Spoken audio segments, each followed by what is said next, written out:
All right, man. Pouring out for my boy Rocks, man. End of an era. Absolute Chad.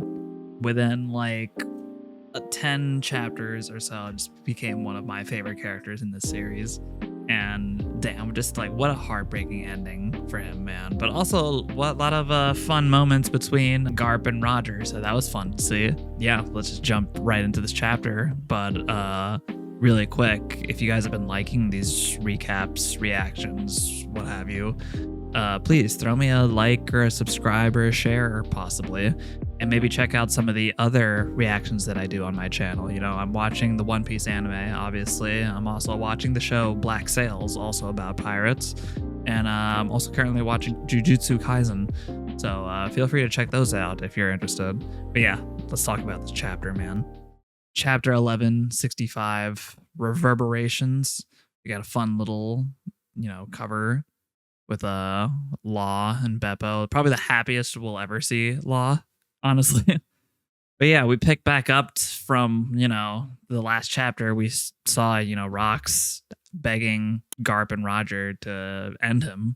And like both Garp and Roger have now 100% put together that, yeah, the real Rocks is somewhere in there. And whatever this fucking demon thing is not Rocks. Because like based on the way he's acting, based on his like tears, his face and all that. But man, this chapter was like really action packed. It's really like cool to see Garp in his prime. Just like we're seeing like full fight choreography between Garp and Roger. Garp the Fist, he's using just straight hands the entire time, which is just insane in its own right, man. Everybody else over there, they got weapons, they got devil fruits. Garp is just straight hands, man. His fighting style is also like very similar to Luffy. I mean, obviously we'll get into that a little bit later into the chapter, but like him just like going full, fist first, straight for the face. That's straight up Luffy right there, honestly. And like, God, just like the level of conqueror's hockey that's just being flung around with each of these attacks is just like fucking crazy. I know I keep saying this, and I know I'm probably going to be let down just because of how Toei is, but Toei needs to gas the fuck out of God Valley. No. Because like we have full on fight choreography now. Like we have this obviously at the start, but then we start getting like combo attacks. So like I really need Toei to be on top of their game for this. But yeah, we see just like the level of hockey that's just being thrown around. It's absolutely wrecking everything around them, which is really cool to see. And what's crazier too is that we get the classic sky splitting effect that everybody seems to like kind of register as, oh shit, things are actually starting to pop off. We got to get out of here. And meanwhile, through all the chaos, we see the Rocks Pirates now officially disband. Everybody's going their own way. Like, I think we kind of knew that this is how the rest of the Rocks Pirates are probably going to disband. Like, everybody either wants to avoid the hockey or get the treasure or like a combination of the two. But, Roger and Garp, they got to deal with this situation. They tell each of their respective like crews or organizations like, like set sail without me. I'm gonna take care of this real quick. And we got a fun little like panel of Roger and Garp just like throwing off the jackets, which like that's always like really cold. That's how you know a fight's about to get like really serious. Yeah, when they like pop off the freaking jackets. And we get like an actual confirmation that they did call a temporary truce. Like they literally just say, hey, want to call a temporary truce? And Garp literally just says, well, I can't say I love that idea, but yeah, let's do it. All in the name of making sure, yeah, like they can't afford to let Rocks go like run rampant. So yeah, now we know that part of the Sengoku propaganda is like 100%. Like, yeah, he did have to begrudgingly team up with Roger to stop Rocks. Now we know, like, it wasn't to stop Rocks because Rocks was just him, or just like Rocks was just like a menace. He had to stop Rocks because of this fucking dummy reverse eye thing. And then, yeah, we get to see more fight choreography. We get to see a little combo attack with Garp and Roger. It's going to be probably a little bit more clearer for me personally to understand what's going on exactly. Like until it's when it gets animated, at least, because like I could see obviously Garp, he's like jumping up, while Roger like winds up an attack from the back, and Roger himself trying to just like fling rocks, just like during all of the confusion between the combo attack. It's really going to be fun to see it animated. So not to keep harping on that, but Toei keeps letting me down for like very tiny moments, but yeah, no, they can't let us down for this. And we continue to like intercut the main action with the rest of the pirates and the crews and whatnot trying to evacuate the island. And we see like Gloriosa. She's like, obviously she's not sticking around with the Rocks Pirates anymore. She's like, so like, yeah, she asked freaking Gabon, like, hey, you guys have a spot on the crew for me, right? Ha ha ha. Meanwhile, Kaido and Big Mom are still going at it with their, big sister, little brother, like squabble about this devil fruit. I can understand why Kaido is super happy that he has his devil fruit now, especially now that he's like declaring that, hey, my crew is going to be one where brutality rules all. But like, Big Mom, you have your own devil fruit, but like, okay, yeah, you lost this one, granted, insanely OP devil fruit. There are other insanely OP devil fruits that you could probably like seek after.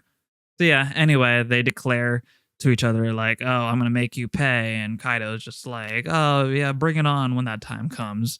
And meanwhile, Whitebeard, he's walking away from the whole thing, probably still bitter about the whole rocks thing, probably a little bit bitter about crew in general splitting apart, because that's still, I guess, the closest thing he had to a family at that point. And in the midst of all of that, we get a little introduction to Polo Graham, I'm assuming father of Marco, because of course Oda wanted to make a Marco Polo joke, and that's hilarious too, that is actually Marco's real name. Polo Marco, I guess, but like, you know what I'm saying. He's requesting to team up with Whitebeard. Whitebeard obviously like, dude, I don't want to team up with anybody right now, just leave me alone. And meanwhile, like Gloriosa, she's like, whoa, where'd Whitebeard go? So it is kind of funny that Whitebeard is taking this opportunity to also just ditch Gloriosa. And then we cut to one of like the more goated parts of the chapter. My boy, Monkey D. Dragon, holding it down, threatening his superiors. Like, bro, first of all, I do love that his superiors are just like, whoa, Dragon, what are you doing? What are you doing there? And Dragon's like, what am I doing? What are y'all doing? Oh my god, it's so like refreshing to see just like one Marine just be like, dog, how are you guys condoning all of this shit? Literally start bringing those survivors on board or I'll start killing y'all. And like, obviously this is gonna mean like certain like dismissal and or probably execution for Dragon. So I'm very curious to see how like the whole Dragon Garp thing like plays out from here. Because on one hand, straight up insubordination from just like a low common foot soldier. But that common foot soldier also happens to be the son of the Gojo of the Marines, which we'll talk about that in a little bit too. It's going to be very interesting to see if hopefully we do get to see at some point how the aftermath of this plays out, specifically between Dragon and Garp.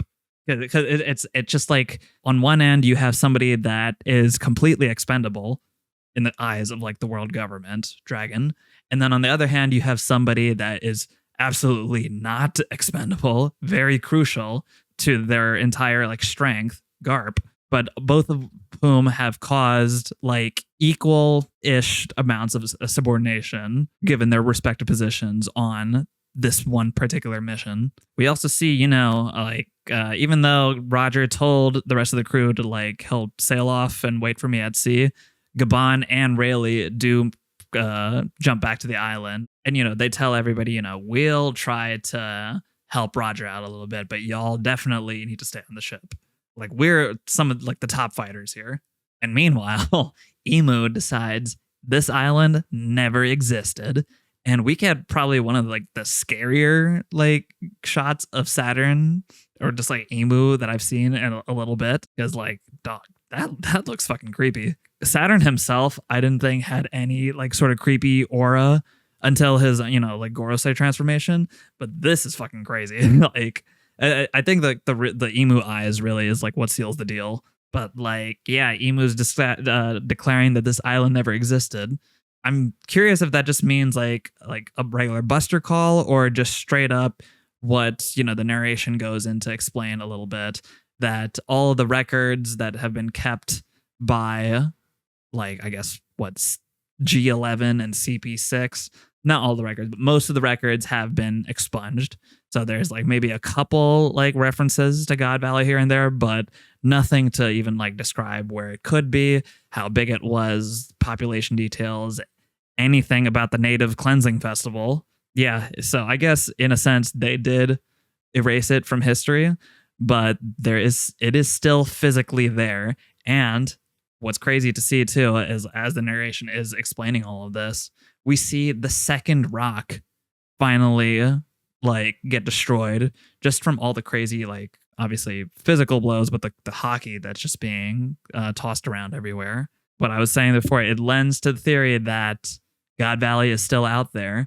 And I have a feeling that the whole Thriller Bark is God Valley theory. That theory just keeps continuing to like appreciate and value. You know what I'm saying? Anyway, back to the action. Back to like what's another like insane crucial part of this chapter. Roger calling out that, hey, like, yeah, okay, the world government is clearly being controlled by whatever this black monster is that was able to just like flip rocks out and like bolster him, make him stronger, turn him against us. Like, Garp, are you like cool with this being like how the world government operates? And Garp's obviously just like, whoa, no idea any of this shit was going on. And I'm kind of on your side, like, yo, what the fuck is this? And Roger's like, yeah, you feel me, right? So you want to join my crew and maybe we could help take this guy out? And Garp, I was just like, whoa. No, I need to stay behind so I can protect what he says is the rank and file. Like, he's basically there to protect all of the Marines who would probably not stand a chance against, the God's Knights, even like the admirals.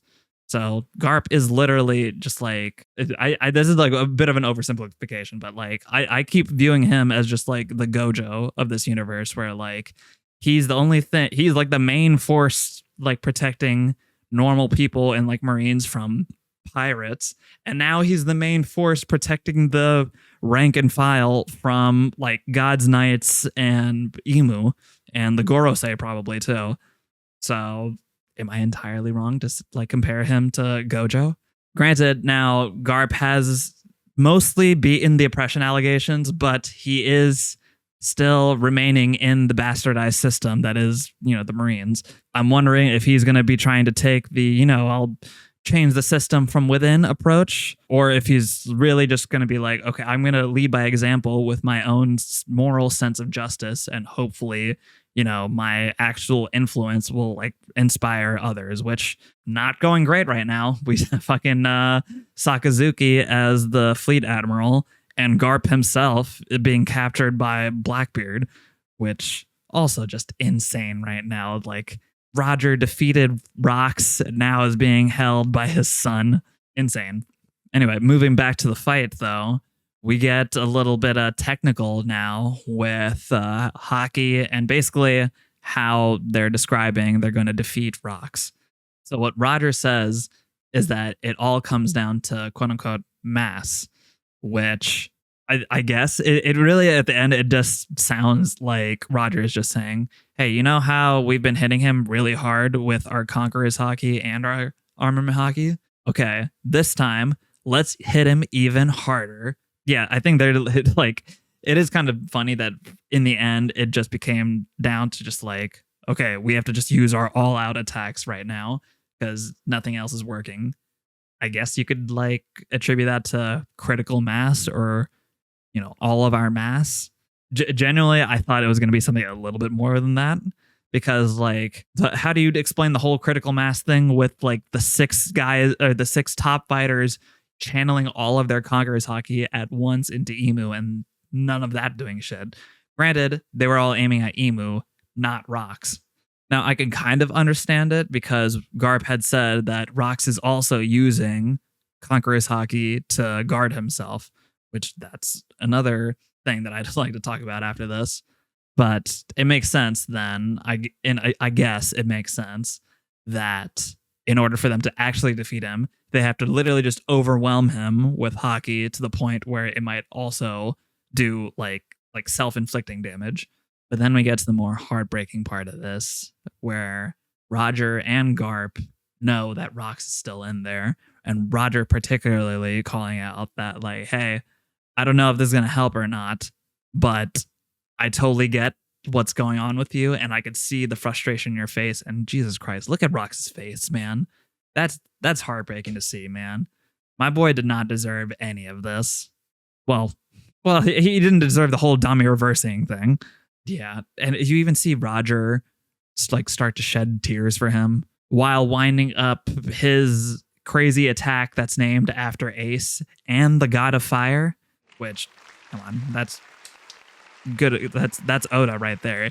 And what's more is I've learned that like the whole God of Fire story, like the particular like deity they're talking about, led a life that actually kind of similar to Ace's story. So again, Oda, Goda. And meanwhile, we see Garp launching up his attack, his final attack, which is very, very similar to Luffy's Gum Gum Gatling. You could clearly see like the multiple punches like starting to wind up. And god damn it, dude, that last panel, Roger firing off his attack, again, named after Ace, Garp launching his, what looks like a combination of like a Gum Gum Gatling and also a little bit of Red Hawk, because I'm seeing like some flames here, there, like too. So yeah, dude, Infinitum Explosion and God of Fire Ace. God damn, man. And yeah, we like now we finally see with the narration that this is the end of Rox. Rox, he starts to actually start fading away. You know, his regeneration obviously being slowed by Conqueror's Haki. This level of Conqueror's Haki, though, like, yeah, that's the end of our boy Rox, which, again, pouring out, man. And I love what the narration did to actually close off, like, this part of the flashback. Like, they say, the world government attempted to cover up everything that happened here, but the downfall of Rox D. Zebek, our boy, and his lawless band of followers, the Rox Pirates, who have wreaked havoc on their era, cast unmistakable reverberations, title chapter, that shook the very world. So now I believe like the next chapter, it'll probably have to deal with like either direct aftermath of God Valley, just like what happens with like the physical state of God Valley, some sort of aftermath with Garp and Dragon, and then, you know, we'll cut back to Harald because this is still his flashback within Loki's flashback. But yeah, dude, 15 out of 10 chapter. Like, I can't like state enough how much I've loved Rox's story. And just like the God Valley incident in general, just insanely action-packed, insanely lore-packed. We're really in the end game right now. Like, I know like One Piece is like still probably several years out from ending. But like we are in the final saga now, and it's starting to hit me more and more now, just like how much we are for sure in the end game right now. Yeah, one thing I definitely wanted to talk about is this whole idea of, you know, not exactly particularly the idea that you could guard yourself with Conqueror's Haki, but like the fact that Conqueror's Haki now more or less works in the same way as base armament Haki, where it's like an invisible armor. You can use it defensively, you can use it offensively. And it's just making me wonder now, like, we have the final 12 contenders for the One Piece. And obviously, I don't see Sakazuki getting the One Piece. I could see him being like an endgame obstacle from getting to the One Piece. But, like, Luffy now has advanced Conqueror's Haki. Zoro now has advanced Conqueror's Haki. I'm hoping at some point Sanji gets it too. And we've learned now, you know, like if you want to be taken seriously at this point in the story, you need the advanced Conqueror's Haki. Because otherwise, like, what are you gonna do against the God's Knights? What are you gonna do against other people with advanced Conqueror's Haki?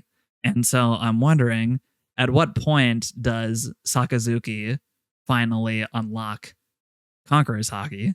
Because if he doesn't, then like, what physical threat does he even pose anymore? Like, yeah, sure, he has his own armament haki, but like, Luffy's just like, he's dealt with Kaido. Like, I feel like Kaido could probably handle Sakazuki at this point, assuming, he does not have Conqueror's Haki. But at this point, like, if you want to be taken seriously at the very end, you have to have like an insane other like quirk about you, like maybe your wits or maybe you like your influence or whatever, or you need Conqueror's Haki to just be like a physically imposing threat at this point. Yeah, let's just take a look at some tweets that I found pretty interesting about this chapter. So this one definitely made me feel some type of way. But basically, Rox thought he killed his own family. Like, that was like one of the final thoughts that he had. Like, I don't know if he put together, maybe he did. I would hope that he put together that Kuma saved them and Kuma saved himself at the last second. But Rox is also just like going in and out of consciousness. It could be very possible that he thinks that he actually like killed his family, which, Jesus Christ, dude, that's some like next level celestial dragon cruelty. When Imu finally gets taken down, it's going to be like so satisfying to see. And I'm hoping they somehow invoke like Rox, his like whole I'll be back for you one day speech whenever that does happen. But yeah, pouring out for my boy. And then this was another one I liked that I also had like thought about this a little bit, but just like Roger, he trusted Garp to literally join his crew. And especially after dealing with the whole Emu aspect and the whole Rox aspect of this, like they definitely have like a close trust bond for life after this. So it just adds a lot more weight to the fact that Roger asked Garp to take care of his kid. Because like, yeah, he does trust you as much as his own crew because he literally asked you to join him at one point.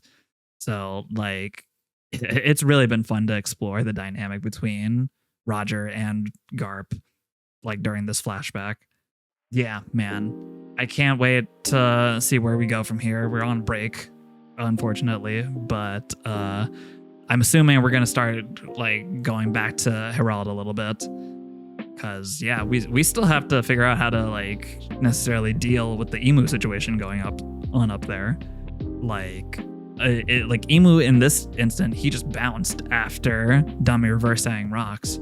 So I don't know if Emu's gonna still do that right now, especially with Luffy there. It really just all goes back to the fact that I think Luffy's Devil Fruit is gonna be kind of what repels at least Emu's possession out. But yeah, till next time, let me know what you guys thought of this chapter too. Like, cause I could talk about One Piece forever. But yeah, see ya.